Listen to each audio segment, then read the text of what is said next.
In order to fully understand the concept of strategy and how you orient yourself towards achieving your business's goal, we need to revisit again the concept of value proposition, or that measure of value that you're delivering to the customer, client, or end user. So there's a few questions you should generally ask yourself to help you understand what it is about your product, service, or idea that is valuable or is capable of being transmitted as value to your customer end user. So ask yourself, what does your product or service do? What is the functioning of it? How does it deliver? What is it that affects in some way the customer, client, or end user? And how does it go about doing it? Break it down strategically to say what aspect of my product, service is transmitting something that affects the customer, client, or end user. From there, you can ask yourself, what is it satisfying in that end user? Is it a need? Is it a want?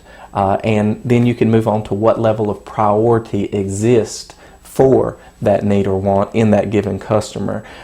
You can go further and ask yourself, why does that need or want exist?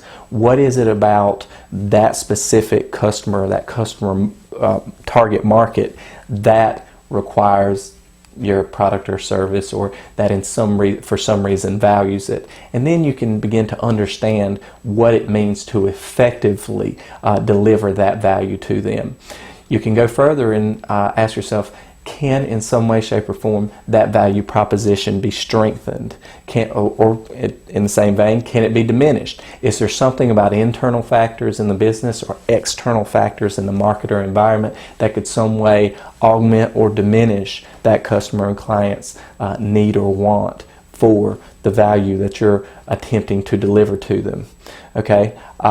Is there a particular life cycle on this need or want? Is there something that is going to cause it to end at some point in time?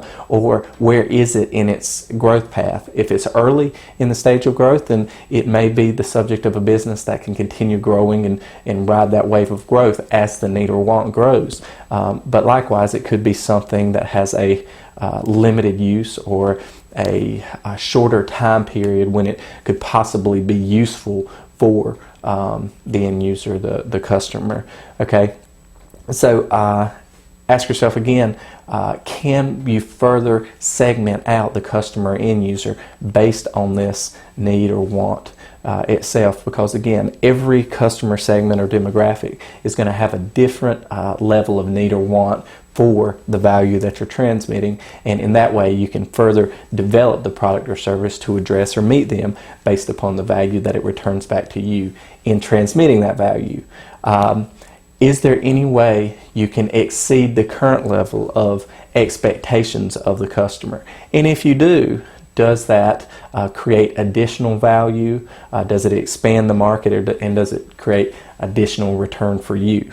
Okay, so again, laying these things out on a sheet of paper, on a chalkboard, to help you further understand the value proposition surrounding your product, service, or idea, again, will help you work towards a strategic orientation that can strengthen that, because it's how you assemble the resources around this value proposition that is going to make the difference between the success and failure, or the growth versus stagnation of the business venture.